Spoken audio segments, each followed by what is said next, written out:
नमस्कार दोस्तों। सावित्रीबाई फुले का जन्म महाराष्ट्र के सातारा जिले के खंडाला तहसील के नया गांव नामक स्थान पर 3 जनवरी 1831 को हुआ। उनके पिता का नाम खंडोजी नावसे पाटिल और माता का नाम लक्ष्मीबाई था। उस दौर में दलितों के साथ बहुत भेदभाव किया जाता था।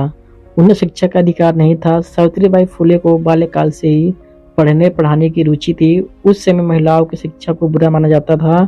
गांव के एक मेले में एक पादरी ने यीशु के जीवन चरित्र छपी एक पुस्तक सावित्रीबाई को यह कहकर दी कि यह भगवान की पुस्तक है।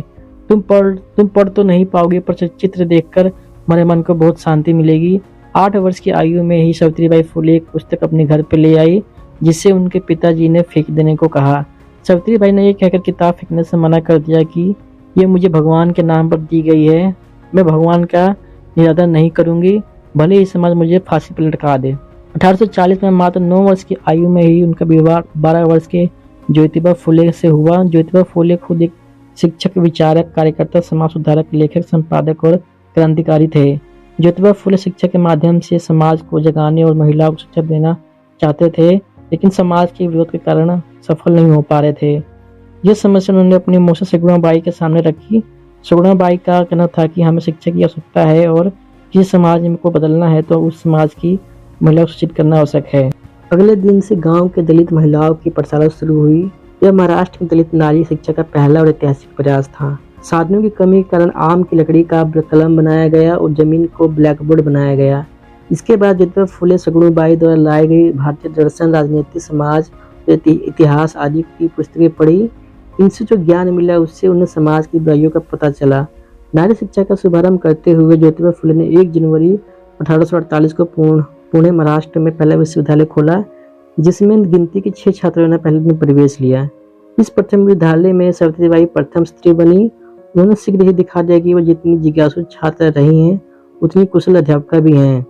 वो पंचतंत्र की छोटी छोटी कहानियां छात्राओं को चुन चुन कर सुनाकर उन्हें व्यवहारिक ज्ञान देती थी। वो भारत की सामाजिक व्यवस्था पर भी प्रकाश डालती और सच्चे समाज और मानव के विषय में कहती थी कि जब तक हम इस बात का ज्ञान नहीं कर लेते कि मनुष्य एक ईश्वर की संतान है, तब तक ईश्वर का सही रूप समझना कठिन है।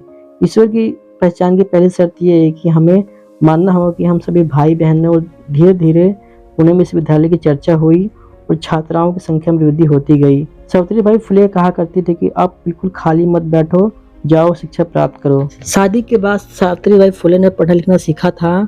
बाद में सावित्रीबाई फुले ने दलित समाज की नहीं बल्कि देश की प्रथम शिक्षिका होने का गौरव भी प्राप्त किया। उस समय लड़कियों की दशा बहुत खराब थी और पढ़ने लिखने की अनुमति नहीं थी। आज से लगभग 176 साल पहले 3 जनवरी 1848 पुणे में अपने पति के साथ मिलकर अलग अलग जातियों के 9 छात्राओं के साथ उन्होंने महिलाओं के लिए एक विद्यालय की स्थापना की। 1 वर्ष में सावित्रीबाई फुले और ज्योतिबा फुले 5 नए विद्यालय खोलने में सफल हुए। उस समय की सरकार ने उन्हें सम्मानित भी किया। सावित्रीबाई फुले के लिए स्कूल चलाना कितना मुश्किल होगा, इसकी कल्पना शायद आज तक नहीं की जा सकती। लड़कियों की शिक्षा पर उस समय सामाजिक पाबंदी थी। उन्होंने देश के पहले किसान स्कूल की स्थापना भी की थी। 1852 में उन्होंने दलित बालिकाओं के लिए विद्यालय की स्थापना की। सावित्रीबाई फुले खुद इस विद्यालय में लड़कियों को पढ़ाने के लिए जाती थी, लेकिन यह सब इतना आसान नहीं था। उन्हें लोगों के कड़े विरोध का सामना करना पड़ता था। उन्होंने न केवल लोगों की गालियां सही बल्कि लोगों द्वारा फेंके जाने वाले पत्थरों की मार तक झेली। स्कूल जाते समय धर्म के ठेकेदार और महिला शिक्षा के विरोधी सावित्रीबाई फुले पर कूड़ा करकट, कीचड़ और गोबर ही नहीं बल्कि मानव मल भी फेंक देते थे। इसलिए वो अपने साथ दूसरी साड़ी ले जाती थी ताकि स्कूल में जाकर बदल सके।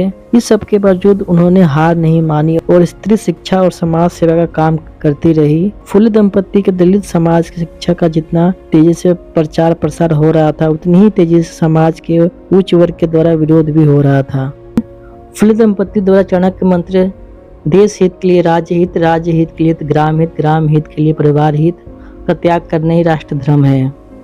सामाजिक हित के लिए प्रिय से प्रिय वस्तु का त्याग करना पड़े तो सच्चे मानव को यह त्याग कर देना चाहिए। उन्होंने बाल विवाह, छुआछूत, शिशु हत्या जैसी सामाजिक कुरीतियों का विरोध किया था।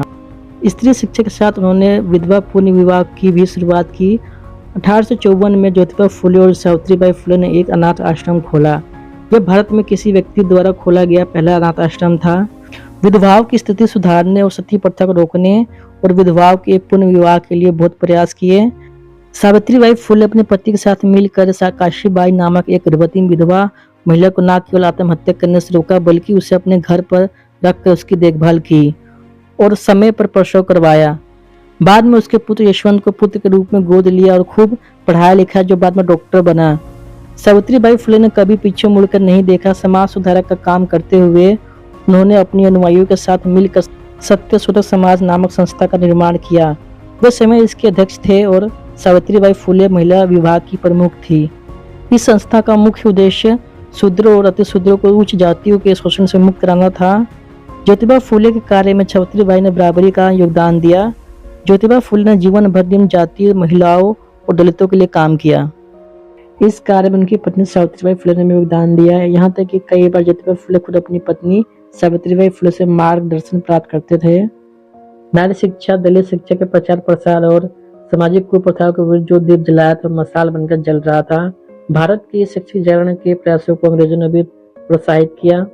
अंग्रेज सरकार द्वारा इन स्कूलों के संस्थापक फुले दंपति को सम्मानित करने के लिए पुणे में फुले दंपति को अभिनंदन पत्र दिया गया, जिसे ज्योतिबा फुले ने अपनी सहपाठियों को सौंप दिया और गर्व भरे स्वर में कहा, ये गौरव तुम्हारा ही गौरव है, मैंने तो कल स्कूल खोला है, लेकिन सफल बनाने का काम आप लोगों ने किया है।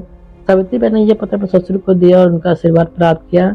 सावित्रीबाई ने नारी को सुनहरे शिखर तक पहुंचने का रास्ता दिखा दिया था।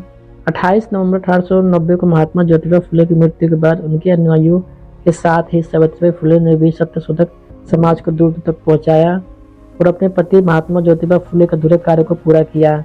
सन 1897 में पुणे में भयंकर प्लेग फैल गया। प्लेग के रोगियों की सेवा करते हुए सावित्रीबाई फुले खुद प्लेग की चपेट में आ गई और 10 मार्च 1897 को उनका देहांत हो गया। वीडियो अच्छी लगे तो लाइक और सब्सक्राइब जरूर करें। जय हिंद, जय भारत।